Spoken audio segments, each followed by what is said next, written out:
کچھ عرب علماء کا ایک موقف ہے کہ زیورات جو خواتین پہنتی ہیں ان پہ زکوٰۃ نہیں ہے. ہمارے ہاں تو سونا جمع کرنے اور رکھنے کا اور کوئی ذریعہ طریقہ نہیں ہے. لوگ اپنی سیونگ کے لیے بھی زیورات ہی بنا کر رکھتے ہیں.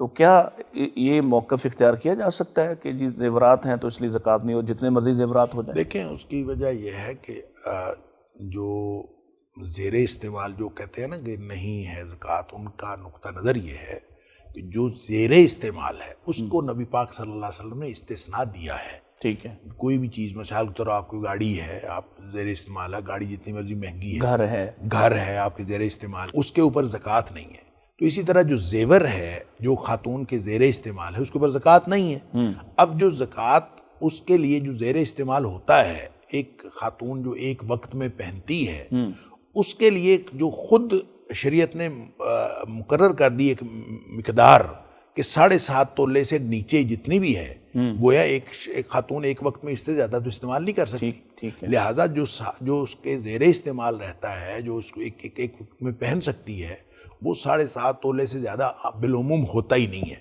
ٹھیک ہے. لہٰذا 7.5 تولے کو استثناء کر دیا ہے. اب جو اس سے زیادہ ہوگا وہ عام طور پہ لوگ رکھتے ہیں سونے کو، چاہے وہ زیور بنا کے رکھیں، چاہے وہ سونے کی ٹکیاں رکھیں، وہ عام طور پہ رکھتے ہیں ایک دولت کی سیونگ کے طور پر. اور یہ بہت جو 100 تولے زیور یا اس سے زیادہ جو لوگوں نے، اب وہ 100 تولے بھی استثناء میں ڈال دیں. اب اگر آپ اس کو استثناء میں ڈال دیں گے تو پھر بچے تو لوگ جو رکھتے ہی لوگ رکھیں گے اسی میں. پھر اب 100 تولے زیر استعمال تو نہیں ہو سکتا.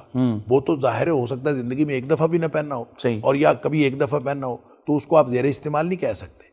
زیر استعمال کے لیے جتنی مقدار کی ضرورت ہے اتنا استثناء شریعت نے پہلے دے دیا. لہٰذا جو لوگ زیر استعمال کی بنیاد پر زیورات کو مستثنیٰ قرار دیتے ہیں وہ درست نہیں ہے. زیر استعمال اتنا ہی ہے جتنا ایک خاتون بالعموم استعمال کرتی ہے، اور وہ 7.5 تولے سے نیچے ہی ہے. اور جب 7.5 تولے سے اوپر چلی جائے گی بات تو پھر اس کی زکوٰۃ ہے، چاہے وہ زیور کی شکل میں ہو، چاہے وہ ٹکی کی شکل میں آپ نے رکھا ہوا ہو. وہ بچت ہے، اور بچت آپ نے رکھی ہوئی ہے. اور جو بھی شخص 7.5 تولے خاتون ہو یا مرد ہو 7.5 تولے سے زیادہ کا مالک ہے، اس میں زکوٰۃ اس کو